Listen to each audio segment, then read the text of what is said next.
Amy Lacey and I were sworn enemies, stuck in a marriage neither of us wanted. She blamed me for ruining her last chance with her childhood sweetheart, Brian Gurley. I hated her for sliding a separation agreement across the table on our wedding night. 7 years together, we both wished the other dead. The day I finally decided to divorce her, our private plane started going down. She grabbed the only parachute and strapped it around my waist. Isaac Irving, if you die, how are you supposed to pay me back for the years I wasted on you? The parachute snapped open, then the explosion hit, and her last words cut through it. Next life, don't come bother me again. Later, the rescue team pulled her burned body from the wreckage. In her arms was the love token Brian had given her that night, divorce papers in hand. I stepped off a rooftop. When I opened my eyes again, I was back to the day Amy ran to the airport to win Brian back. This time, I let her go without a second thought in this life. I set her free. From here on out, we'd walk our own roads, owing each other nothing. Chapter I won't stop you. Go. Amy's head jerked up, surprise flashing in her eyes narrowed. Isaac, what are you plotting now? Don't tell me you're playing hard to get. You think I'd care? I held her gaze. Your choice, leave or stay. A mocking smile curled on her lips. If you'd been this reasonable earlier, we could have skipped all this. The more you cling to me, the more I hate you. She paused, voice turning cold. Go explain it to your family. I'm never agreeing to some marriage deal. Don't think you can use it to threaten me later. At the words marriage deal, I let out a quiet laugh. In my last life, our families shoved two strangers together for profit. That's how we got stuck in 7 miserable years. I'll handle it. Don't worry about it. I pulled the pocket watch off my chest and slammed it on the floor. The crystal face shattered with a sharp crack.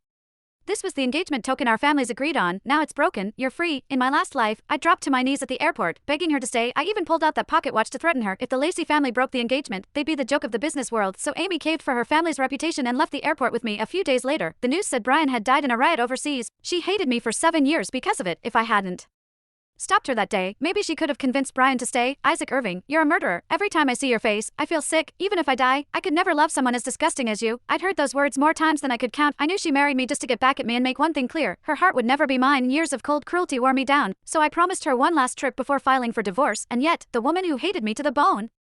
When the plane started going down, she shoved away the parachute I gave her without a second thought. She'd rather die than owe me anything. Asterisk. Isaac, have you really thought this through? You're not gonna cling to me again. For once, Amy's voice carried a hint of hesitation. Chapter yeah. I stayed indifferent, glancing at the departure board. Go, keep stalling and Brian's flight takes off. I waved a hand before turning away. Hope you two are happy. Asterisk. When I got home, my dad was pacing the living room. He saw me come in alone and his face changed. Where's Amy? Why didn't she come back with you? We're done. I tossed it out and headed upstairs. He froze for a few seconds, then his face turned red. Done? What nonsense is that? How is it just over? I stopped and looked at him. Cold. She doesn't like me. I'm not wasting my time. That's it. The second I finished, he grabbed the ashtray off the coffee table and hurled it at me. I stepped aside and dodged it.